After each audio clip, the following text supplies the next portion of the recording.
안녕하세요. 오늘도 우리 사회의 슬픈 소식을 알리게 되네요. 부산 한복판 응급실 뺑뺑이 병원 8곳 거절, 고등학생 사망. 이 사건은 지난달인 10월 20일에 발생하였으며 11월 18일에야 공식 보도가 되고 있습니다. 단순히 사고 발생 사실만 알려졌던 게 아니라 병원 8곳 거절, 구급차 이송 1시간 등 구체적이고 충격적인 정황이 드러나면서 관심이 커지고 있습니다. 부산의 새벽 공기는 아직 차가웠다. 한 고등학생이 호흡 곤란과 경련을 보이며 쓰러졌고 119는 가능한 한 빠르게 그 아이를 병원으로 보내기 위해 움직였다. 하지만 그들의 시도는 뜻대로 되지 않았다. 소아를 볼 수 있는 병원을 찾는데 1시간 가까이 걸렸다. 병원들은 받아줄 수 없다고 했다. 인력이 없어서, 병상이 없어서, 준비가 안 돼 있어서. 그리고 그 1시간이 결국 아이의 삶을 뒤집어 놓았다. 이 사건은 단순한 의료사고가 아니라 우리가 오래전부터 알고 있었지만 모른 척했던 균열을 그대로 드러내고 있습니다. 한국의 응급의료 시스템이 어디가 어떻게 부서져 있는지 말입니다. 한국의 응급 시스템은 겉으로 보면 꽤 잘 갖춰져 있는 듯합니다. 응급의료센터가 있고 국가 단위의 정보망도 있습니다. 119는 해마다 수백만 건의 신고에 대응합니다. 그러나 정작 현장에서 중요한 건 틀이 있다가 아니라 그 틀이 실제로 움직이느냐입니다. 이제는 누구도 부인하기 어려운 사실이 있습니다. 한국의 응급의료는 겉모양과 다르게 속은 텅 비어가고 있다는 것입니다. 가장 먼저 드러난 문제는 병상과 전문의 숫자가 실시간으로 공유되지 않는다는 점입니다. 119 구급대가 NEDIS라는 국가 정보망을 들여다보지만 그 정보가 실제 상황과 맞지 않는 경우가 많습니다. 소아중환자실이 비어 있다고 되어 있어도 실제로는 전문의가 없어서 못 받는 병원도 있습니다. 환자를 받을지 말지 병원이 임의로 판단하는 구조에서는 구급대는 결국 전화를 돌리고 또 돌릴 수밖에 없고 그 사이 환자의 골든타임은 빠르게 증발합니다. 두 번째 문제는 소아 응급의료의 붕괴입니다. 소아과 전공의 지원은 줄어들었고 지방은 물론 수도권에서도 소아 응급이 밤낮 없이 버거워지는 상황이 이어집니다.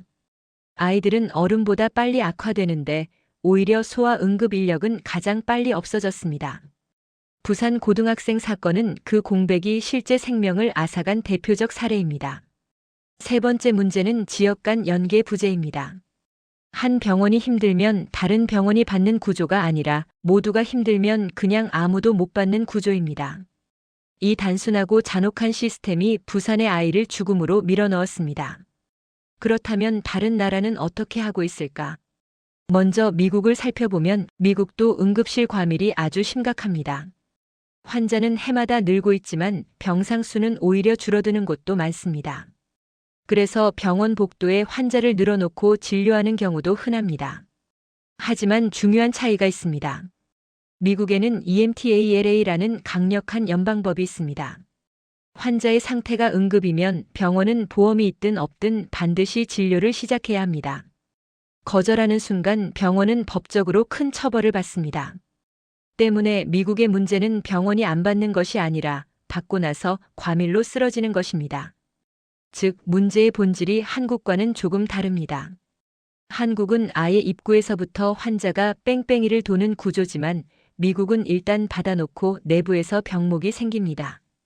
다음은 일본을 볼게요. 일본은 응급의료를 1차, 2차, 3차로 명확히 나누고 있습니다. 특히 중증 환자를 담당하는 3차 기관인 생명구조센터는 어떤 환자를 누가 반드시 받아야 하는가를 국가 단위에서 조정합니다.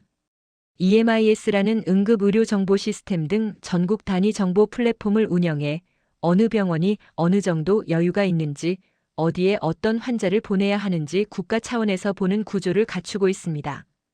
이 지점이 한국과 크게 다릅니다. 권한을 가진 컨트롤 타워가 실제로 존재한다는 점입니다. 또 일본의 닥터 헬기도 눈여겨볼 만합니다. 의사와 간호사가 탑승한 헬기가 즉시 출동해 현장에서 치료를 시작합니다. 평균 14분이면 의사가 환자 옆에 도착합니다. 중증 외상이나 심정지 같은 상황에서는 24분이 생사를 가릅니다. 한국에도 닥터 헬기가 있긴 하지만 일본처럼 국가적 네트워크로 묶여 있지는 않습니다. 즉 시스템의 일관성과 규모에서 차이가 납니다. 이 세 나라를 비교해보면 공통된 위기는 있습니다. 응급실 과밀, 중환자 병상 부족, 소아 인력 부족. 하지만 한국만의 비극적 특징도 있습니다. 문제가 입원실 내부에서 터지는 게 아니라 환자가 병원에 도착하기도 전에 연결의 단절에서 터진다는 점입니다. 바로 이 연결의 단절이 부산 고등학생의 생명을 빼앗았습니다. 그렇다면 한국은 무엇을 해야 할까요?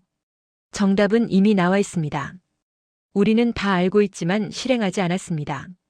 정보 공유를 위한 컨트롤 타워, 인력 보강 및 충분한 보상, 닥터 헬기 증가, AI와 데이터 활용, 필수 의료에 대한 전국민적, 국가적 지원 등 정부가 바뀌면 늘 주장하는 것들을 이제는 실천할 때입니다. 세계 경제 강국이라고 자랑하기보다는 국민의 생명을 보호하는데 정부 예산을 늘려 국민을 보호하는 진짜 강국이 되어야 합니다. 한국처럼 인터넷 강국이 세계에 어디에 있습니까? 전국이 인터넷으로 연결되어 있고 거의 많은 국민이 실시간 인터넷을 사용하고 있습니다. 이제는 실시간 병상 정보, 진짜 의미의 실시간 정보를 강제해야 합니다. 전문의가 없는지, 병상이 남았는지, 중환자실이 비어 있는지. 이걸 정확하게 기록하고 허위 입력 시 강한 책임을 묻는 제도가 필요합니다. 병원 스스로 판단하고 거절하는 것이 아니라 권역 컨트롤 타워가 여기가 받는다고 명확하게 결정하는 형태로 바뀌어야 합니다. 소아 응급은 별도의 축으로 키워야 합니다. 전국 어디서든 밤에 아이가 위독하면 한 통의 전화로 소아 전문의가 연결되고 그 전문의가 직접 수용 병원을 지정해주는 구조가 필요합니다. 소아과 전문의에게 금전적, 시간적 보상도 대폭 강화해야 합니다. 밤을 깨워야 하는 일을 시킨다면 그만한 보상도 돌아가야 합니다. 닥터 헬기와 광역 이송 체계도 확장해야 합니다. 부산에서 중증 어린이가 발생하면 어느 병원이 받을지, 얼마나 빨리 도착할 수 있을지. 시스템이 먼저 계산해야지 사람이 현장에서 고민할 일이 아닙니다. AI와 데이터도 더 적극적으로 쓰여야 합니다. 이미 병원 대기 시간, 입원 가능성 예측 모델 같은 건 나와 있습니다. 이걸 전국 단위 시스템과 연결하면 환자를 어디에 보내야 가장 빨리 치료가 시작되는지 예측할 수 있습니다. 사람의 감이 아니라 데이터가 도와줘야 합니다. 그리고 마지막으로 인력 문제를 해결해야 합니다. 필수 의료라는 이름을 붙여놓고 정작 그 분야의 의사들은 위험과 스트레스만 떠안고 제대로 된 보상을 못 받습니다. 이 구조에서는 아무리 의대 정원을 늘려도 응급과 소아과로는 오지 않습니다. 누구나 피하고 싶은 곳이 되면 결국 우리 모두가 위험해집니다. 부산 고등학생 사건이 더 슬픈 이유는 이 비극이 완전히 새로운 일이 아니라는 사실입니다. 모든 문제가 이미 예고되어 있었고 반복되고 있으나 우리는 그 경고를 흘려보냈습니다. 아이 하나가 잃어버린 1시간은 단순한 시간이 아니라 한국 응급의료 시스템이 무너진 틈새 그 자체였습니다. 이제는 선택의 문제가 아닙니다. 국가가 책임을 져야 합니다. 응급의료는 시민의 생명과 직결된 국가가 끝까지 책임져야 하는 영역입니다. 이 아이의 죽음이 또 다른 아이의 죽음으로 이어지지 않도록 우리는 지금 당장 시스템을 다시 만들어야 합니다. 오늘의 이야기는 여기서 끝납니다. 하지만 이 문제는 오늘로 끝나면 안 됩니다. 어른들의 무관심과 시스템의 무책임을 또 다른 아이가 대신 치르게 해서는 안 될 것입니다. 그래서 오늘도 슬픈 하루를 시작하게 되네요.